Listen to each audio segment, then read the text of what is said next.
everybody. So, good timekeeping skills.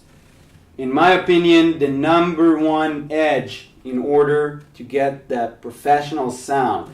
Unlike the amateur sound that always drags a little bit or rushes a little bit and never sounds stable. And today I want to share with you 8 little things that helped me to improve my timekeeping skills, and I want to share with you as well.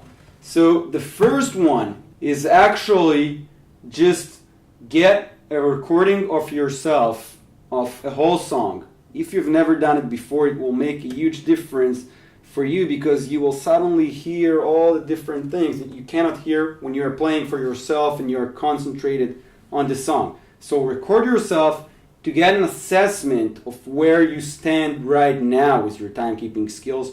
You might notice that they're pretty good, and you might notice it doesn't sound good at all and you need to do a lot of work on it. And it will also give you more motivation to do the next steps that I will talk about. The major one is at least, once every couple of days, when you're playing a song or even all of your practice routine, if you have one, do it with a drum beat. Now, in the past, and even now, a lot of people like to play with a metronome, practice with a metronome, but a metronome can be very boring and very annoying. It's just a tick-tock, tick-tock. And the drum beat that you can practice with today, you can get some very cool apps. The one I use is called Drum Beats Plus, and this is how it looks like. And it gives you all kind of beats, and if you connect it especially to a stereo system, it's really like practicing with your own private drummer. And when you practice with a stable beat, it makes your timekeeping skills much better even when you are playing without one, obviously. So the main thing to pay attention to, you can set the speeds. There's another very good app that I know that is called Loops that is only available for Android, unfortunately. But anyway, when you use those apps or a metronome or whatever, if you haven't used one before, the important thing is to just make sure that you are actually playing and strumming according to the beats that you hear. So you really have to listen to it and make sure you are playing with it. Because just putting it on is not enough. For example,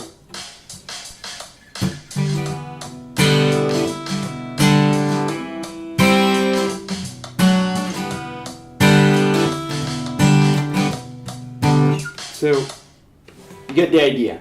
And now we're getting into feeling the music and feeling the beat. Is sometimes when you are listening to music, let's say in the car, when you're driving, or just when you're sitting, so drum along to the beat of the music and actually try to make it as close to the drum beat as you can. You can drum on the steering wheel or on your legs or whatever, but start feeling the music a lot more, and this will already make a big improvement.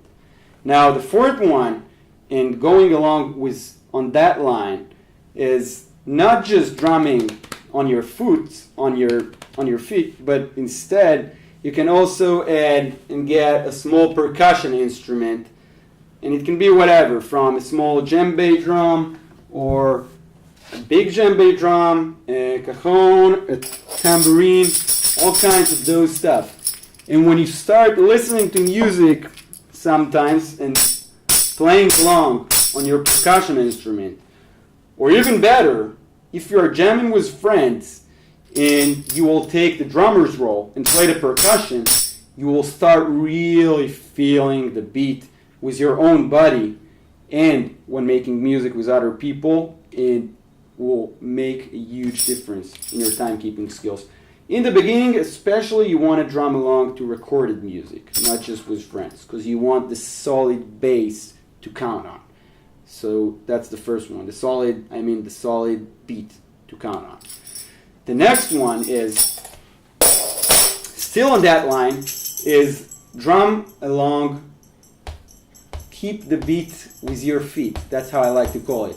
So this is harder than drumming along with your hands, but getting this coordination in your feet would be something that is, since it's a lot harder to do, would also give you a lot more improvement And a cool thing that you can use here is one of those. This is a foot tambourine, and you can just, you put it on your feet. You can put it in the front or in the back of your feet like that, however you want.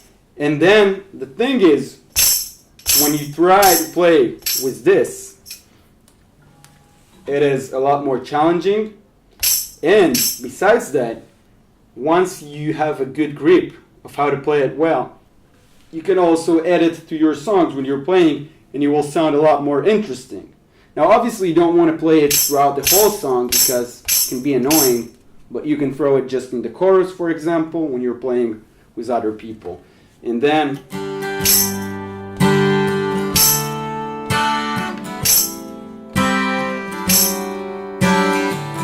so that's a cool little trick that will make a huge difference.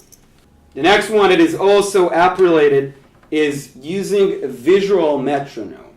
What does that mean? I'll give you an example. The app that I like to use here is an app called Guitar Tuna. You can download it for free, and besides the fact that it is a great tuner, it also has this metronome, which is also visual. So you also get the lights here, that on the first beat it lights up in green, and you also get those little dots here. And when you're playing along while looking at this, and you will start to anticipate the next beat, not just with your ears, but also with your eyes. And for me personally, it helped a lot. So I recommend practicing and playing around with that too. The next one is about gaining a deeper feeling for the beat. And the way to do it is by starting to have a feeling for the count of the beat. So the way it works is most songs out there in popular music and in rock music are on a beat of 4/4, and that means that the count for them is 1, 2, 3, 4, 1, 2, 3, 4. So besides starting to count that when you listen to music, you can challenge yourself even more by counting actually vocally the 1 and the 3, or for example the 2 and the 4, which is even a bit more challenging because you don't start on first downbeat. And the way it works is, for example, you play, let's stay on the same example. These are the chords for Knocking on Heaven's Doors, and it sounds like this. 1, 3, 1, 3, 1. So that's one way, and then 2, 4, 2, 4. Now, without actually saying that, I was also counting in my mind the whole count, 1, 2, 3, 4, which helps a lot. And this will give you a more solid foundation for the beat. And the last point is all about playing with other people. And what I want to say is that, especially in the beginning, in your first couple of years, when you are playing with other people, and this will happen while our general tendency, I find, is to follow the timekeeping of other people in the room, especially if it's the drummer or the percussionist. And even then, if they don't play with the metronome, and most people don't, in the beginning, you might feel, hey, he's rushing a beat, or he's dragging a beat.